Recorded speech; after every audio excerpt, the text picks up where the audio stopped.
Hi மக்களே, சூப்பரான ஒரு சாம்பார் தாங்க நம்ம வைக்க போகிறோம். தண்ணி சாம்பார்னு சொல்லுவாங்க, இது வெத்து சாம்பார்னு சொல்லுவாங்க.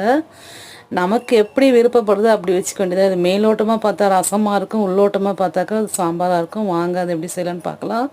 ஒரு கடாயில் எண்ணெய் விட்டு எண்ணெய் காஞ்சதும் கடுகு பருப்பு, காஞ்ச மிளகா, கறிவேப்பிலை, வெங்காயம் இதெல்லாம் போட்டு நம்ம நல்லா வதக்கிக்கலாம். அதுக்கு வெங்காயம் வதங்கிறதுக்கு கொஞ்சம் உப்பு, கொஞ்சம் மஞ்சத்தூள் அது கொஞ்சம் சேர்த்துக்கலாம். அது நல்லா வதங்கினதும் தக்காளி சேர்த்துக்கலாம். இப்போ நான் வந்து ஒரு 100 கிராம் பருப்புக்கு வந்து 4 வெங்காயம், சின்னதாக இருந்தால் 4, பெருசாக இருந்தால் 2 போதும். தக்காளி ஒரு 4-5 சேர்த்துருக்கேன் நான்.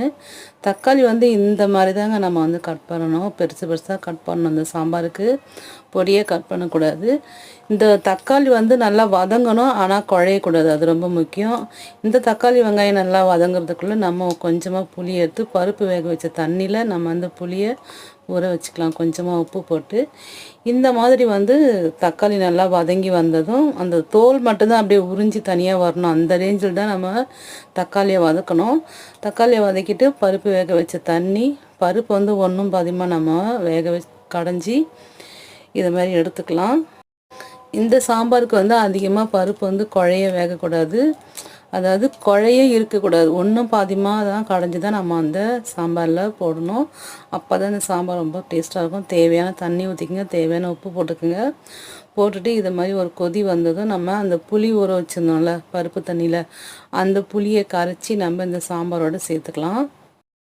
உப்பு வந்து கரெக்டாக செக் பண்ணி பார்த்துக்குங்க. நம்ம காரத்துக்குன்னு பார்த்தா காஞ்ச மிளகா மட்டும்தான் போடுறோம். அந்த புளி தாங்க ரொம்ப ரொம்ப முக்கியம் இந்த சாம்பாருக்கு. இந்த புளி வந்து கொதிக்க கொதிக்க நல்லா கொதிக்கணும். அந்த சாம்பார் வந்து கொதித்து இந்த நுரை வந்து கீழே ஊற்றாத அளவுக்கு நம்ம சாம்பார் கிட்டே இருந்து இந்த சாம்பார் நம்ம பார்க்கணும். வீடியோக்காக நான் சும்மா சும்மா திறந்து காட்டுறேன், ஏன்னா வந்து திறக்கவே கூடாது. இது கொதித்து கீழே ஊற்றாமலும் பார்த்துக்கணும். நம்ம வந்து கிட்டேயே இருந்தால் தான், நம்ம அடுப்பு கிட்டே இருந்தால் தான் நம்ம வந்து கரெக்டாக பண்ண முடியும். இந்த மாதிரி வந்து சாம்பார் கொதி அடங்கினதும் கொஞ்சமாக வந்து பெருங்காயத்தூள் சேர்த்துக்கலாம். பெருங்காயத்தூள் சேர்த்ததும் கருவேப்பிலை, கொத்தமல்லி நம்ம தூவி அப்படியே நம்ம வந்து சாம்பார் அப்படியே மூடி வச்சுட்டு கொஞ்சம் நேரம் பொறுத்து நம்ம திறந்து பார்த்தோம்னா சூப்பராக இருக்குங்க அந்த சாம்பார். இது அட்டகாசமாக இருக்கும் டேஸ்ட்டு. எங்கள் வீட்டில் எல்லாருக்குமே பிடிக்கும். உங்களுக்கு விருப்பப்பட்டால் நீங்களும் செய்து சாப்பிட்டு பாருங்கள் மக்களே.